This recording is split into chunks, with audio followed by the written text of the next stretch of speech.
भूत्यञ्च भव्यञ्च सर्वं यश्चाधितिष्ठति शरीयस्य च केवलं तस्मै ज्येष्ठाय ब्रह्मणे नमः। नमस्ते मित्रों, मैं पंकज आर्य, कार्यकारी संचालक आर्यवीर दल उत्तर प्रदेश। आज एक ऐसे त्याग और तपस्या की प्रतिमूर्ति, ईमानदारी की पराकाष्ठा, ऋषि दयानंद के सत्य सिद्धांतों को जिन्होंने अपने जीवन में उतार करके लाखों लोगों तक पहुंचाने का प्रयास किया, ऐसे महात्मा हंसराज का की आज जयंती के पावन अवसर पर मैं सभी का हार्दिक स्वागत एवं अभिनंदन करता हूं। बंधुओं, महात्मा हंसराज का जन्म पंजाब प्रांत के होशियारपुर जनपद के बजवाड़ा ग्राम में 19 अप्रैल 1864 ईस्वी को हुआ था। आपके पिता का नाम महाशय चुन्नीलाल तथा माता का नाम गणेश रानी था। आपके बड़े भाई का नाम मुल्कराज था। आपकी प्रारंभिक शिक्षा दीक्षा पास ही के विद्यालय में होने के पश्चात आपके बड़े भाई मुल्कराज आपको उच्च शिक्षा के लिए लाहौर ले गए और आपको वहां अंग्रेजी विद्यालय में मिशन हाई स्कूल में आपका प्रवेश करा दिया। बंधुओं, जिस समय आप घर से जा रहे थे उस समय आपके पिता ने कहा, बेटा हंसराज, गुरु पिता के समान होता है और गुरु का सम्मान करने से ही विद्या स्थिर रहती है, अर्थात विद्या आती है। यह बात महात्मा हंसराज ने अपने पूरे शिक्षण काल में बखूबी से निभाई। जहां पर उनका लाहौर में मिशन हाई स्कूल में अध्ययन चल रहा था, उसके प्रधानाध्यापक आरसी दास जी थे, जो एक अंग्रेज थे, ईसाई थे।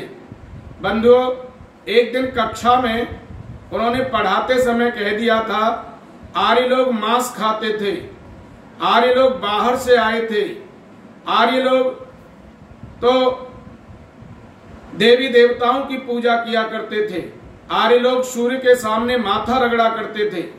यह बालक हंसराज पहले से ही निर्भीक एवं सत्य प्रिय थे। गरजते हुए खड़े होकर के बालक हंसराज ने कहा, गुरुजी असत्य मत कहिए। आर्य एक ईश्वरवादी थे और वो शाकाहारी थे। सूर्य के सामने माथा नहीं रगड़ते थे, वो यज्ञ किया करते थे। इतना सुनकर के उस ईसाई आरसी दास ने महात्मा हंसराज को बेटों से पिटाई की, लेकिन अपने पिता की उस बात को ध्यान में रखते हुए गुरुओं का सम्मान करना चाहिए, ये पिता के तुल्य होते हैं, लेकिन आगे पढ़ाई चालू रखी। बंधुओं, धीरे धीरे आपकी शिक्षा पूर्ण हुई तो आपने लाहौर में महर्षि दयानंद सरस्वती का प्रवचन सुना और उस प्रवचन से आपके जीवन पर एक गहरा प्रभाव पड़ा। क्योंकि ऋषि का जो प्रवचन था वो उनके जीवन में उतरा हुआ था, उनके आचरण की आवाज थी। आचरण की जो आवाज होती है वो गहराई से उतरती है। महात्मा हंसराज ने उस दिन यह पाया कि एक अच्छा आदमी बनने के लिए, एक श्रेष्ठ व्यक्ति बनने के लिए, एक उच्च मनुष्य जीवन को सफल बनाने के लिए इन गुणों को धारण करना चाहिए। और उस दिन उनके व्याख्यान से उन्होंने सुना कि विद्या के पठन पाठन से मन को पूर्ण करके, विकसित करके ही मनुष्य जीवन सफल हो सकता है। सत्य का आचरण करने से ही मनुष्य जीवन सफल होगा तथा अभिमान न करने से ही मनुष्य जीवन सफल होगा। परोपकारी जीवन बनाने से ही मनुष्य जीवन सफल होता है और अपने कल्याण को छोड़ करके दूसरों के लिए समर्पित होकर के ही मनुष्य जीवन सफल होता है। इन बातों को उन्होंने अपने जीवन में उतारा। बंधुओं, महर्षि दयानंद के व्याख्यान के बाद आपने उनकी कालजयी ग्रंथ सत्यार्थ प्रकाश को पढ़ा और सत्यार्थ प्रकाश के साथ साथ महर्षि दयानंद के उस वेद भाष्य को भी आपने पढ़ा। धीरे धीरे आपकी मित्रता उन आर्य समाजियों से हो गई जो उस समय आर्य समाज का प्रथम पंक्ति में कार्य कर रहे थे। पंडित गुरुदत्त विद्यार्थी, लाला लाजपत राय, राजा नरेंद्र नाथ, और इसी प्रकार से आपके अनेक आर्य समाजियों से मित्रता होने के कारण आपका जीवन और आपका पूरा समय आर्य समाज के कार्यों में लगने लगा। बंधुओं, आर्य समाज की वेदी से महर्षि दयानंद के बलिदान के बाद एक उनकी स्मृति में लाहौर में डीएवी कॉलेज खोला गया, जिसको दयानंद एंग्लो वैदिक विद्यालय कहते हैं। लाहौर के आर्य समाजियों ने यह संकल्प लिया कि उनकी स्मृति में शिक्षा में कोई कार्य करना चाहिए, तो उन्होंने डीएवी कॉलेज खोला। उस सौभाग्य से उस डीएवी कॉलेज के प्रथम प्रधानाचार्य के रूप में आपको ही नियुक्त किया गया। सब आर्यों की एक ही राय थी कि महात्मा हंसराज का जीवन बड़ा पवित्र जीवन है, बड़ा ईमानदारी का जीवन है, बड़ा सादगी का जीवन है। आपके आचरण की भाषा बड़ी शिष्ट है, आप आचरण से ही प्रवचन करते हैं। इन गुणों को देख करके आपको प्रधानाचार्य के पद के लिए नियुक्त किया गया। जिस समय आपने प्रधानाचार्य के पद को ग्रहण करने से पहले आपने यह प्रतिज्ञा की कि मैं ये प्रतिज्ञा करता हूं कि महर्षि दयानंद के सिद्धांतों को आगे बढ़ाने के लिए मैं दयानंद एंग्लो वैदिक विद्यालय के प्रधानाचार्य के रूप में निःशुल्क और निस्वार्थ भावना से अनुशासन में रह करके कार्य करूंगा। जब आपने यह प्रतिज्ञा की तो वहीं पर खड़े आपके बड़े भाई मुल्कराज पहले तो बहुत चक्के रह गए, एकदम सन्न रह गए, लेकिन बाद में उन्होंने भी यह घोषणा की कि मेरी आय 40 रुपए प्रतिमाह है। मैं अपनी आय के 20 रुपया प्रतिमाह हंसराज के परिवार के लिए गुजारा करने के लिए दिया करूंगा, और उन्होंने इस संकल्प को पूरे जीवन पर्यंत निभाया। बंधुओं, दोनों भाइयों की प्रतिज्ञाएं थी। एक भाई निःशुल्क रूप से काम कर रहा है, दूसरा भाई उसके परिवार का भरण पोषण कर रहा है। तब जाकर के आर्य समाज और डीएवी कॉलेजों की यह लंबी श्रृंखला लगी। बंधुओं, लंबे समय तक इस कार्य को करते हुए डीएवी कॉलेज के प्रधानाचार्य के पद पर लाला हंसराज ने बड़ी ईमानदारी के साथ कार्य किया। उनके बारे में कहा जाता है कि उनकी जेब में 2 पेन हुआ करते थे, एक व्यक्तिगत पेन हुआ करता था और एक डीएवी कॉलेज का पेन होता था। कॉलेज के कार्य पेन से उन्होंने अपने जीवन में कोई व्यक्तिगत कार्य नहीं किया।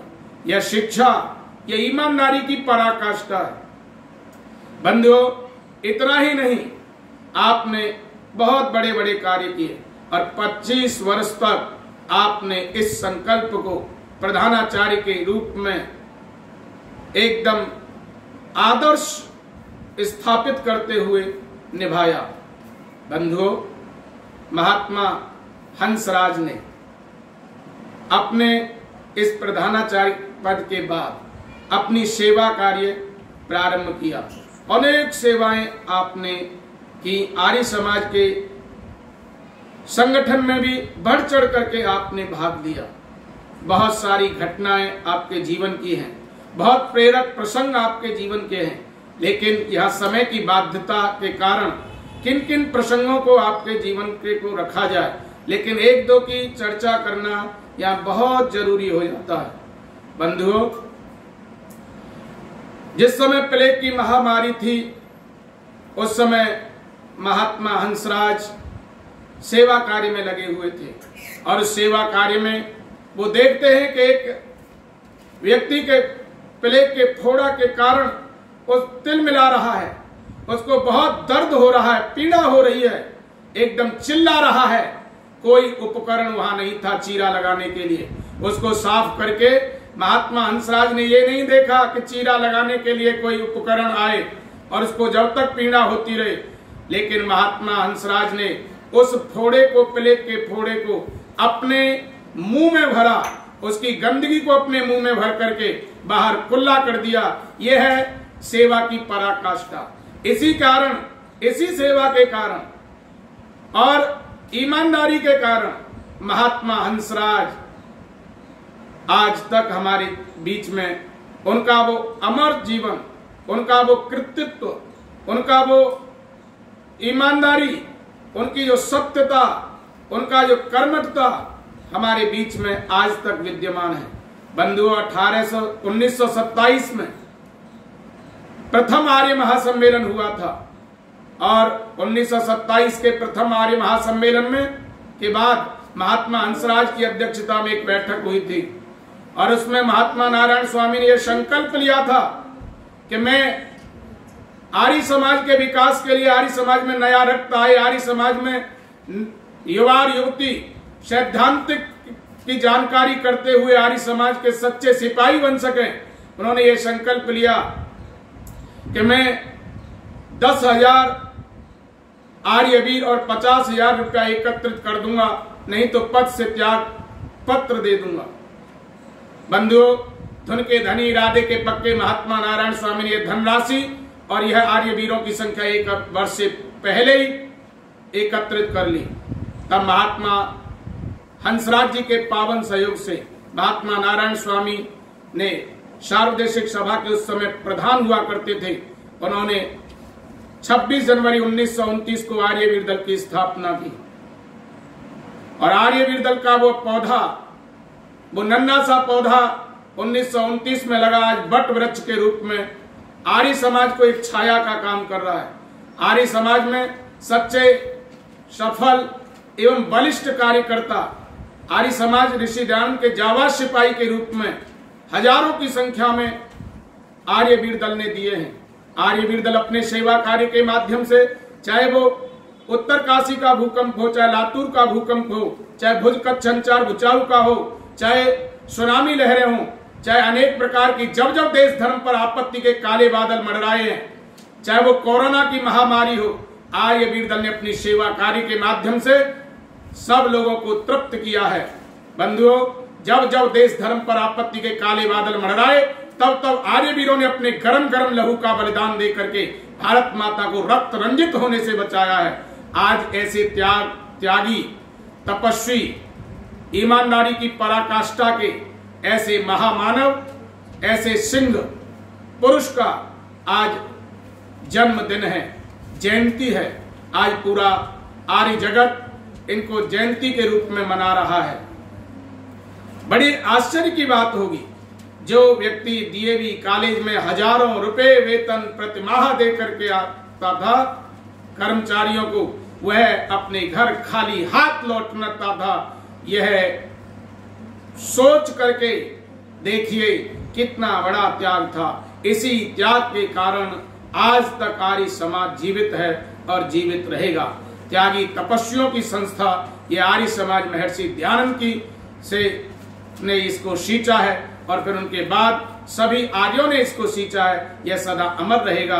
आज इस अवसर पर आर्यवीर दल उत्तर प्रदेश की ओर से और सभी देशवासियों की ओर से मैं इस जयंती, पावन जयंती पर महात्मा हंसराज जी को बहुत बहुत नमन, वंदन और उनकी परमात्मा से प्रार्थना करता हूं कि ऐसे महात्मा हंसराज जैसे आर्यवीर इस देश में अनेकों आए, जिससे हम सब का दुख दूर करके सबको सुख और मानव मात्र के कल्याण कर सकें और संसार का उपकार करना इस समाज का मुख्य उद्देश्य है।